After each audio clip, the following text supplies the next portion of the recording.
Good morning बच्चों। आज मैं आपके लिए नया टॉपिक लेके आई हूँ, मेंटल हेल्थ एक्ट 1987 यानी मानसिक स्वास्थ्य अधिनियम 1987। अभी तक हमारा चल रहा था समावेशी शिक्षा के बारे में। अभी ये टॉपिक हमारा आता है मेंटल हेल्थ के बारे में कि मेंटल हेल्थ ये क्या है, यानी मानसिक स्वास्थ्य क्या है। हमारे शरीर में दो प्रकार की विकृति होती है, जैसे कि शारीरिक विकृति, दूसरी होती है मानसिक विकृति। तो शारीरिक विकृति के अंतर्गत जैसे हमें किसी प्रकार से चोट लग जाती है, हमें चोट लग गई, ये हमारा एक्सीडेंट हो गया, या हमारी हड्डी टूट जाती है, या हमें बुखार आ जाता है, तो ये हमें पता चलता है, दिखाई देता है, जो हम प्रत्यक्ष रूप से देख सकते हैं, कि ये शारीरिक विकृति है जो दिखाई देती है। फिर जब दिखाई देती है तो तुरंत डॉक्टर के पास ले जाया जाता है, डॉक्टर उसका इलाज करता है। तो ये शारीरिक विकृति जो होती है वो हमें प्रत्यक्ष रूप से दिखाई देती है। लेकिन मानसिक विकृति यानी मानसिक हेल्थ के बारे में हम बता रहे हैं, मानसिक विकृति क्या है, मानसिक विकृति क्या है, ये हम इसके बारे में आपको बताएंगे कि मानसिक विकृति जो हमें दिखाई नहीं देती, यानी बच्चे को अंदर ही अंदर मानसिक विकृति होती है। जो बच्चा किसी प्रकार से उदास रहने लगता है, बच्चा उदास रहने लग गया, ठीक से खाना पीना नहीं खा रहा है, बिल्कुल गुमसुम रहता है, उसका किसी से बात करने का मन नहीं करता है, अकेले रहना चाहता है, उसको अकेलापन बहुत अच्छा लगता है। क्यों? क्योंकि उसको मानसिक विकृति जो है उसके मन में, दिमाग में घर कर रही है और वो उसी बात के लिए सोच रहा है, और सोचते सोचते फिर वो एक दिन क्या होता है कि वो डिप्रेशन में भी आ जाता है। जब इतना मानसिक दिमाग में इंसान इतना लोड अपने ऊपर ले लेता है तो वो डिप्रेशन में भी आ जाता है बच्चा। तो इसीलिए अभिभावकों का क्या कर्तव्य है कि बच्चे को ठीक प्रकार से उसका ध्यान रखें और पूछो उनसे, भाई अब आप उदास क्यों रहते हो, उदास रहने का कारण क्या है आपका, ठीक से खा पी क्यों नहीं रहे हो। और फिर लोग भी समझाते हैं कि लाइफ में सब कुछ ठीक ठाक हो जाएगा, किसी प्रकार की टेंशन मत करो। लेकिन उस बच्चे को कोई मनोचिकित्सक के पास नहीं लेके जाता है, और लेकिन उसको मनोचिकित्सक के पास ले जाना जरूरी है। अब देखो, ये डिप्रेशन के कारण मैं आपको बताती हूँ, अभी टीवी पे भी जो आता है ये सुशांत केस जो चल रहा है, ये तो आप देखते ही होंगे। सुशांत केस ये भी डिप्रेशन के कारण ही हुआ है कि उसने सुसाइड किया, ये डिप्रेशन के कारण ही हुआ है।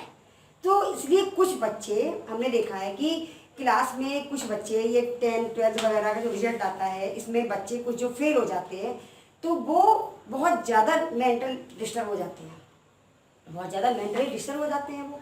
तो उनको कुछ नहीं दिखाई देता, वो बस सिर्फ सुसाइड करने की सोचते और कर भी लेते हैं। तो इसलिए हमें उन्हें इस चीज़ से दूर रखना है, उनको ठीक तरह से समझाना है, इस चीज़ से दूर रखना है हमारे लिए, कि जिससे वो किसी प्रकार की कोई बात ना सोचे।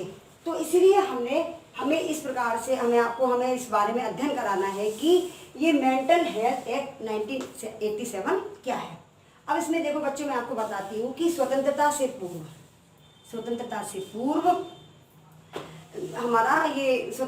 पूर्व इंडियन लुनेसी एक्ट 1912 कार्यरत था। 1912 कार्यरत था, जो कि उन्माद की अवस्था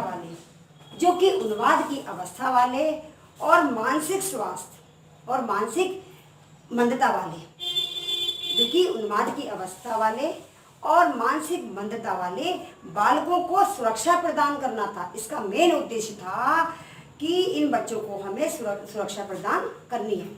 फिर क्या होता है, स्वतंत्रता प्राप्ति के बाद, ये तो स्वतंत्रता से पूर्व की बात है, अब स्वतंत्रता प्राप्ति के बाद अब इसमें कुछ सुधार करने की स्थितियाँ पैदा हुई, सुधार करने की आवश्यकताएं हुई कि इसको कैसे सुधार किया जाए, सुधार करने की आवश्यकताएं महसूस हुई। और इसमें अनेक प्रकार के व्यवधान भी आए। फिर इसको अंत में फिर राज्य सरकार द्वारा ये मानसिक स्वास्थ्य अधिनियम 1986 में और लोकसभा द्वारा ये मानसिक स्वास्थ्य अधिनियम 1987 में पारित किया गया। उसके बाद क्या होता है कि ये अधिनियम फिर विधेयक में ये अधिनियम राष्ट्रपति के हाथ में पहुंच गया, यानी राष्ट्रपति के पास पहुंच गया। और राष्ट्रपति के पास पहुंचने में इसमें यानी सरकार की कुछ लापरवाही के कारण इसको पूरा होने में 6 वर्ष का समय लग गया। इसको पूरा होने में 6 वर्ष का समय लगा। फिर 1993 में ये पूरा किया गया, यानी ये पूर्ण रूप से लागू हुआ है 1993, यानी 1993 में ये पूर्ण रूप से लागू किया गया। और जो 1987 की मैंने भी आपको बात बताई थी, तो 1987 में इसमें क्या होता है, 1987 में मानसिक स्वास्थ्य अधिनियम में अनेक अच्छाइयाँ भी थी। 1987 में मानसिक स्वास्थ्य अधिनियम में अनेक प्रकार की अच्छाइयाँ भी थी, और जो कि अनेक विद्वानों के द्वारा इसकी आलोचना भी की गई। ये जो 1987 वाला एक्ट था, तो इसमें अनेक विद्वानों द्वारा इसकी आलोचना भी की गई। तो ये हमारा हो गया। अभी मैंने आपको मेंटल स्वास्थ्य अधिनियम के बारे में बताया। अब हम आपको बताते हैं कि मानसिक स्वास्थ्य, इसके उद्देश्य और कार्य के बारे में हम आपको आगे बताएंगे कि मानसिक स्वास्थ्य अधिनियम के उद्देश्य और कार्य। तो अब मैं आपको बता रही हूँ मानसिक स्वास्थ्य अधिनियम के उद्देश्य एवं कार्य। अब देखिए, मानसिक स्वास्थ्य अधिनियम के मानसिक स्वास्थ्य अधिनियम 1987 के कार्य के उद्देश्य एवं कार्य। उद्देश्य एवं अधिनियम 1987, उद्देश्य एवं कार्य। उद्देश्य एवं कार्य, इसके बारे में मुझे बताना है आपको। अब ये मानसिक स्वास्थ्य अधिनियम 1987 के उद्देश्य एवं कार्य, फंक्शंस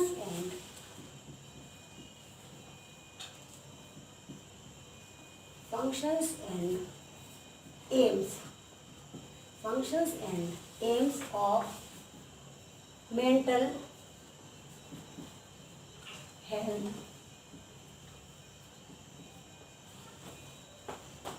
1987। अब हमें ये बताना है कि इसके मानसिक स्वास्थ्य अधिनियम के उद्देश्य।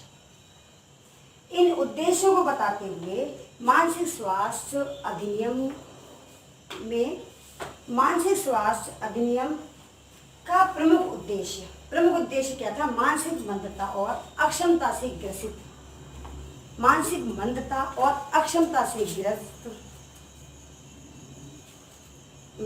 व्यक्तियों और छात्र छात्राओं को सुरक्षा प्रदान था।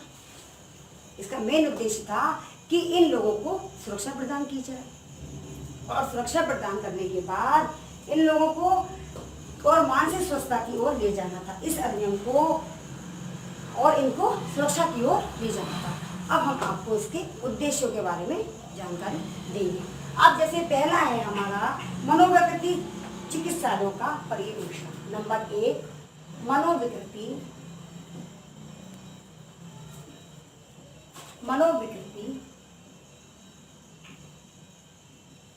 चिकित्सालयों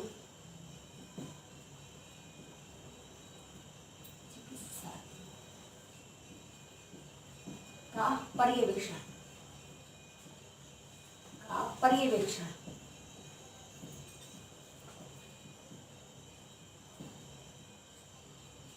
मनोविकृति चिकित्सालयों का पर्यवेक्षण यानी supervision of psychiatry, supervision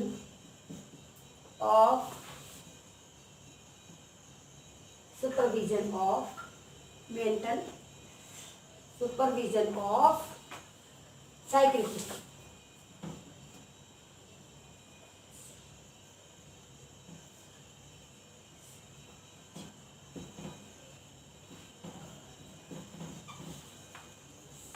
psychiatric hospitals,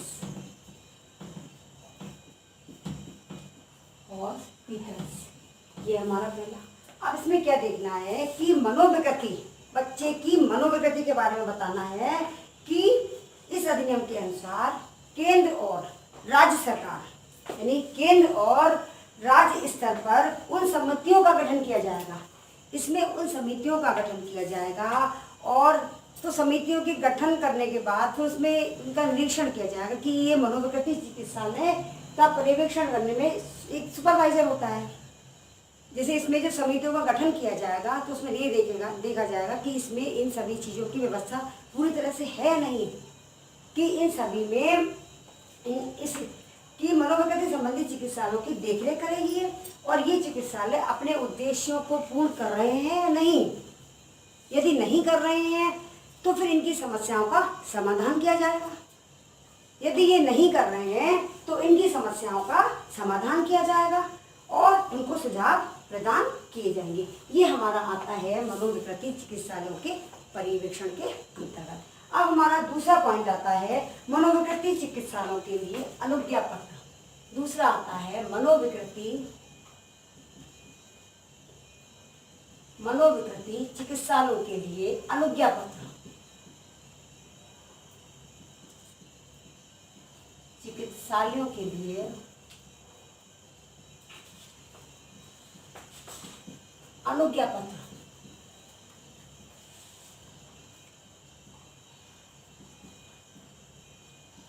अनुज्ञा पत्र यानी लाइसेंस।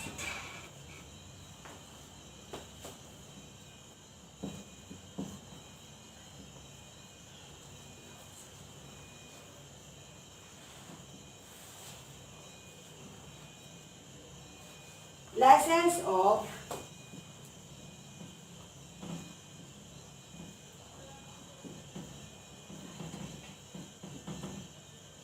Hospital, psychiatric hospital.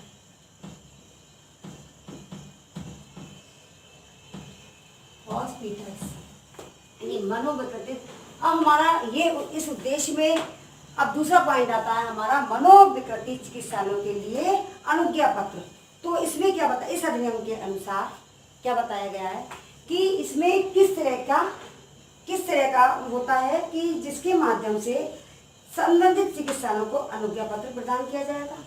यानी केंद्र और राज्य स्तर पर की चिकित्सालयों के लिए एक अनुज्ञा पत्र प्रदान किया जाएगा कि यहाँ पर व्यवस्थाएं ठीक प्रकार से है या नहीं, वो सब निरीक्षण होगा उनका, और जिसके माध्यम से मनोविकृति संबंधित चिकित्सालयों को जो अनुज्ञा पत्र दिया जाता है कि और ये देखा जाता है कि वो अपने नियमों का ठीक प्रकार से पालन कर रहे हैं या नहीं, और पालन कर रहे हैं या नहीं जिसमें मनोचिकित्सकों के द्वारा दायित्वों को पूर्ण किया जाएगा, और कि वो मनोचिकित्सक अपना दायित्व पूरा कर रहे हैं नहीं कर रहे हैं। मानसिक जो विकृति के लोग हैं, मानसिक बीमारी से जो पीड़ित हैं, उनकी ठीक प्रकार से उनकी देखभाल कर रहे हैं नहीं कर रहे हैं। यदि इसकी अनुपस्थिति में यदि ऐसा नहीं होता है तो उनके अनुज्ञा पत्र को रद्द कर दिया जाएगा। उनके अनुज्ञा पत्र को रद्द कर दिया जाएगा। अब हमारा तीसरा टॉपिक आता है मनोविकृति चिकित्सालयों की स्थापना। मनोविकृति चिकित्सालयों की स्थापना। मनोविकृति चिकित्सालयों की स्थापना।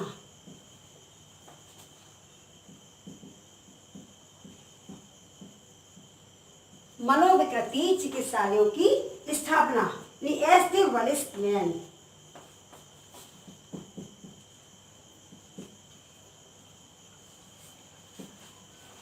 establishment of psychiatric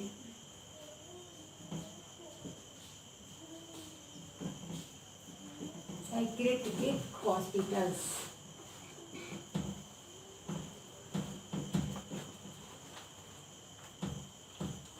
इसमें मनोविकृति चिकित्सालयों की स्थापना के अंतर्गत आता है ये कि इसकी स्थापना कैसे होनी चाहिए, और इसमें संबंधित रोगियों पे ये ध्यान रखा जाए कि उनकी आवश्यकताओं की पूर्ति कैसे की जाए। इसमें यह बताया गया कि उनकी आवश्यकताओं की पूर्ति कैसे की जाए। इन अस्पतालों के माध्यम से उन छात्र छात्राओं की मानसिक विकृति में सुधार होगा। जब हम इसकी स्थापना करेंगे तो उनकी स्थापना इस तरह से की जाए कि जिससे उनका पूर्ण रूप से उनकी देखभाल की जाए अच्छी तरह से भली भांति, जिससे वो उनकी मानसिक विकृति ठीक हो जाए और वे शिक्षा विद्यालय में शिक्षा प्राप्त करने के योग्य बन जाए। अब हमारा अगला पॉइंट आता है मानसिक बीमार व्यक्तियों की देखभाल। मानसिक बीमार व्यक्तियों की देखभाल।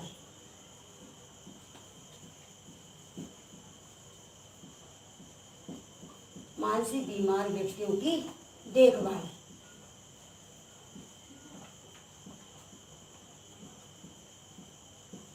यानी मानसिक बीमार व्यक्तियों की देखभाल, care of mentally ill person.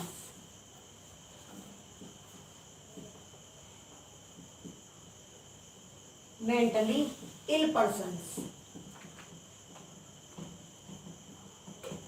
यानी बीमार व्यक्तियों की देखभाल कैसे की जाए। मानसिक बीमार व्यक्तियों की देखभाल कैसे की जाए, इसके अंतर्गत हमारे इस अधिनियम का प्रमुख उद्देश्य उन बीमार व्यक्तियों की चिकित्सालयों तक है जो कि अपनी देखभाल स्वयं नहीं कर सकते, यानी वो अपनी देखभाल स्वयं नहीं कर सकते और वो इस कारण से और वो अपने घर में रहते हैं, तो उनको चिकित्सालय तक पहुंचाया जाए जिससे वो समाज को किसी प्रकार की कोई हानि ना पहुंचा सके और वो अपने आप को और वो दूसरे को भी हानि पहुंचाते हैं। इस तरह इसमें जो मानसिक रूप से पीड़ित व्यक्ति हैं, मानसिक अक्षमता वाले जो उसमें व्यक्ति हैं, तो वो इसमें उनकी देखभाल इस तरह से की जानी चाहिए और उनको अस्पताल तक पहुंचाया जाना चाहिए कि जिससे वो किसी दूसरे को हानि ना पहुंचा सके। अब हमारा अगला पॉइंट आता है समाज की सुरक्षा। अब आप ये पॉइंट नोट करते जाइएगा, समाज की सुरक्षा।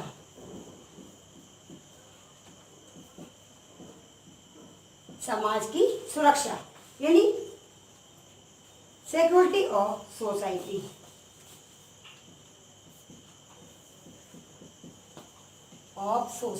सिक्योरिटी ऑफ सोसाइटी यानी समाज की सुरक्षा।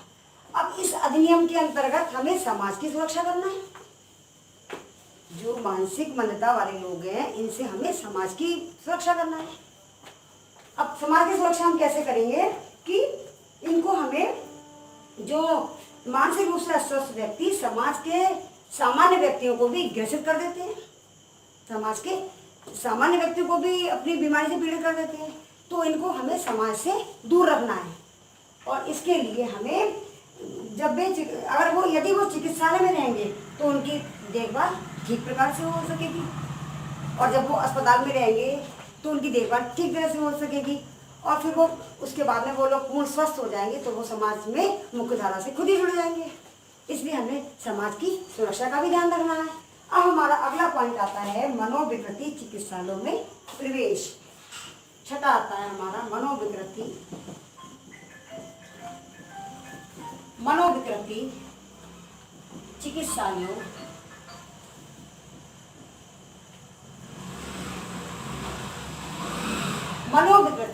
चिकित्सालयों में प्रवेश यानी एडमिशन ऑफ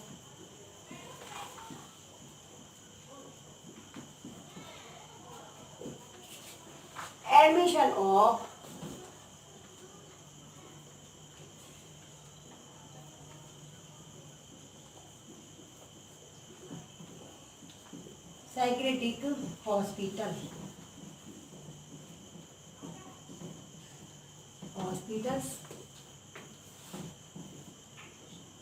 यानी मनोविकृति चिकित्सालयों में इनको प्रवेश किस तरह दिया जाना है, तो इनको किसी भी प्रकार से मना नहीं किया जाएगा। अधिनियम के अनुसार इन चिकित्सालयों में प्रक्रिया सरल होगी। इस अधिनियम के अनुसार इन चिकित्सालयों में प्रवेश की प्रक्रिया सरल होगी जिससे इनको प्रवेश आराम से दिया जा सके, किसी प्रकार की कोई डिफिकल्टी ना हो।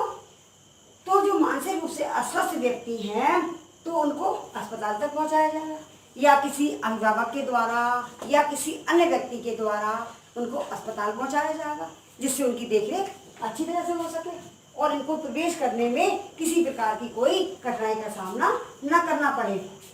तो इसमें दूसरे शब्दों में हम ये कह सकते हैं, इस प्रकार के मानसिक रोगियों को प्रवेश अनिवार्यता देना ही होगा। ठीक है। अब हमारा अगला पॉइंट आता है मानसिक रोगियों के अधिकारों की सुरक्षा। मानसिक रोगियों के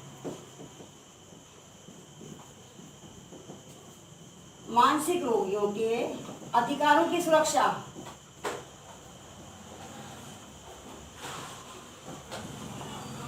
मानसिक रोगियों के अधिकारों की सुरक्षा, इनकी भी सुरक्षा बहुत जरूरी है। मानसिक रोगियों के अधिकारों की सुरक्षा, इसमें क्या करना है हमें? Protection of rights,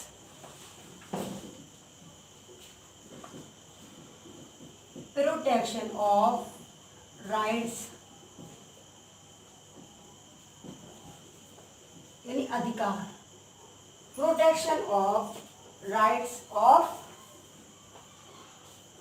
mentally ill person.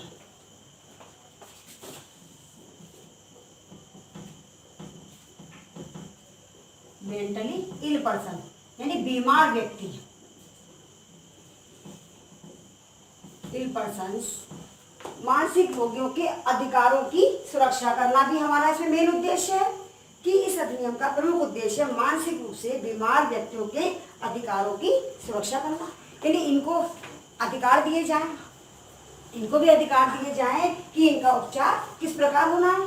क्योंकि एक व्यक्ति किसी कारण से मानसिक मंदता से ग्रसित हो जाता है, यदि कोई व्यक्ति मानसिक मंदता से ग्रसित हो जाता है तो उसको उपचार करने का भी अधिकार है। तो उसको स्वयं अपना उपचार कराने का अधिकार है कि हमें उपचार कराने का अधिकार उसका भी है कि किस तरह से हमें उसका उपचार कराना है।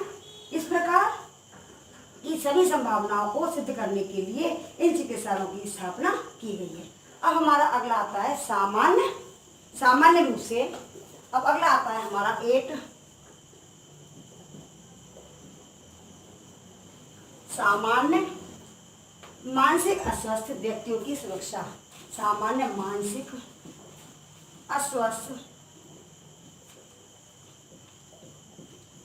अस्वस्थ व्यक्तियों की सुरक्षा।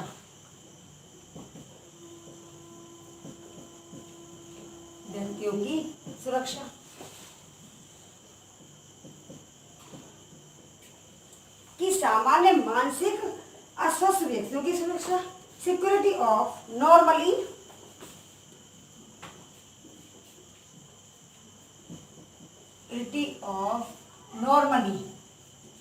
जो नॉर्मल रूप से अस्वस्थ है, security of normal mentality ill person, normal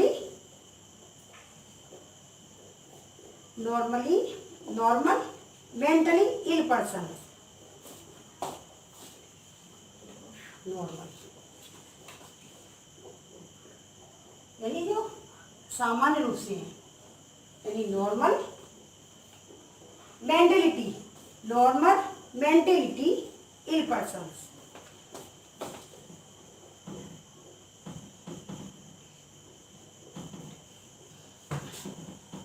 mentality यानी security of normal mentally ill person.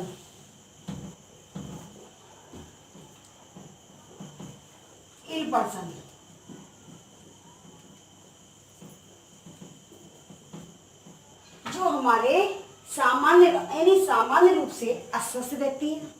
तो इस अधिनियम में ये बताया गया है कि जो सामान्य रूप से यानी ज्यादा पीड़ित है, यानी सामान्य रूप से जो घरों में भी रह सकते हैं, चिकित्सालयों में न रहने के बजाय वो घरों में भी रह सकते हैं, लेकिन उनकी देखभाल घर वालों को उनके निर्देश दिए जाएंगे कि इनकी सुरक्षा आपको कैसे करनी है। यानी उनको प्यार और आत्मीयता के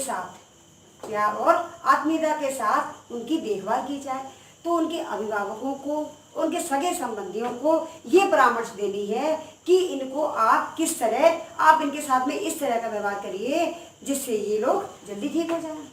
यानी कि इनके साथ आपको किस तरह का व्यवहार करना है, यानी प्यार से इनको समय पर दवाई भी खिला रही है, सब कुछ, जिससे ये लोग ज़्यादा पीड़ित नहीं, जैसे ये सामान्य रूप से हैं, सामान्य रूप से नॉर्मल, ये बहुत ज़्यादा नहीं है, नॉर्मल तरीके से है। अब हमारा अगला पॉइंट आता है मानसिक बीमार अपराधियों की सहायता। मानसिक बीमार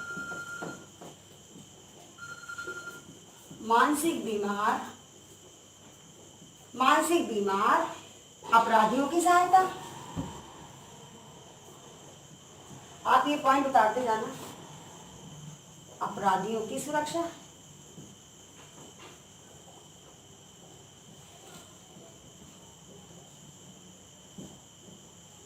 यानी मानसिक बीमार अपराधियों की सहायता, अपराधियों की सहायता, यानी हेल्प ऑफ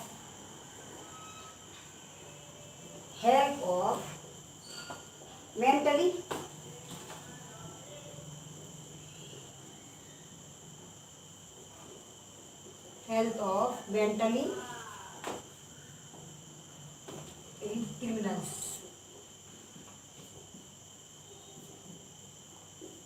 क्रिमिनल्स,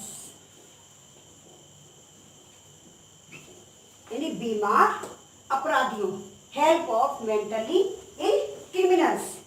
तो जो मानसिक रूप से बीमार व्यक्ति, मानसिक रूप से इसमें क्या आता है, हमारे इस अधिनियम में मानसिक रूप से बीमार व्यक्ति यदि कोई अपराध भी कर देता है, मानसिक रूप से बीमार व्यक्ति यदि कोई अपराध भी कर देता है तो उसके अपराध को माफ कर देना है।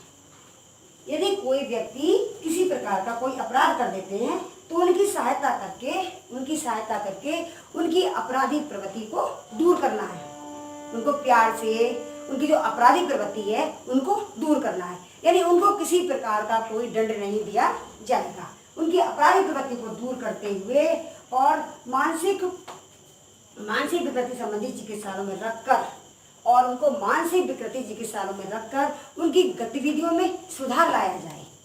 तो इस अधिनियम में ये भी बताया गया है। अब अगला टॉपिक हमारा आता है कि मानववाद का समर्थन। मानववाद का समर्थन, मानववाद का समर्थन,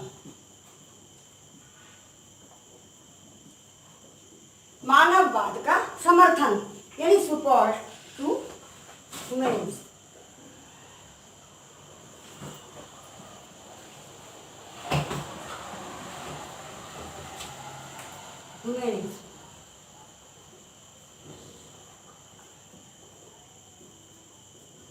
यानी मानववाद का समर्थन। मानववाद का समर्थन क्या होता है? मानसिक स्वास्थ्य अधिनियम 1987 द्वारा इसमें यह बताया गया है कि मानववाद का समर्थन करते हुए इनके साथ नैतिकता का भाव प्रदर्शित किया जाए, यानी मानवता का और नैतिकता का, जिससे इन्हें किसी प्रकार की कोई कठिनाई ना हो। तो इसमें यह बताया गया है कि इसका समर्थन किया गया है कि जो व्यक्ति मानसिक रोगों से ग्रस्त हैं और जो अपनी देखभाल स्वयं नहीं कर सकते, जो लोग मानसिक रूप से ग्रस्त हैं और अपनी देखभाल स्वयं नहीं कर सकते, तो उनके लिए देखभाल और चिकित्सा की व्यवस्था करना एक मानवीय और नैतिक कार्य है। उनकी सुरक्षा करना एक मानवीय और नैतिक कार्य है। और इसमें इस अधिनियम का प्रमुख उद्देश्य मानवता और नैतिकता का समर्थन करना है। अब हमने जो आपको ये सब दिखाए हैं, ये आपने पॉइंट्स नोट कर लिए होंगे, इनके बारे में मैंने आपको बता दिया। अब उपयुक्त इन सभी बातों से हमें क्या पता चला कि इनसे क्या स्पष्ट होता है कि मानसिक स्वास्थ्य अधिनियम 1987 में जो मानसिक रोगों से ग्रसित व्यक्ति और बालक बालिकाएं हैं, तो इसका हमारा ये मेन उद्देश्य है इसका कि जो मानसिक रूप से ग्रसित व्यक्ति और बालक बालिकाओं इनको पूर्ण सुरक्षा प्रदान करना है। इस अधिनियम के तहत हमें ये पता चला कि हमें क्या करना है। इस उद्देश्य को पूर्ण करते हुए अब हम आपको ये बता रहे हैं कि इसमें 1987 के अधिनियम में ग्रसित व्यक्ति एवं बालिकाओं को सुरक्षा प्रदान करना है तथा उनके मानसिक रोगों को और उनके मानसिक रोगों को दूर करते हुए उन्हें विकास और शिक्षा की मुख्य धारा से जोड़ना है। यही इसके मेन उद्देश्य है। ये आपको समझ में आए होंगे। ठीक है बच्चों, अब आज का टॉपिक हमारा अब यहीं समाप्त होता है। कल हम आपको नया टॉपिक लेके आएंगे। धन्यवाद बच्चों।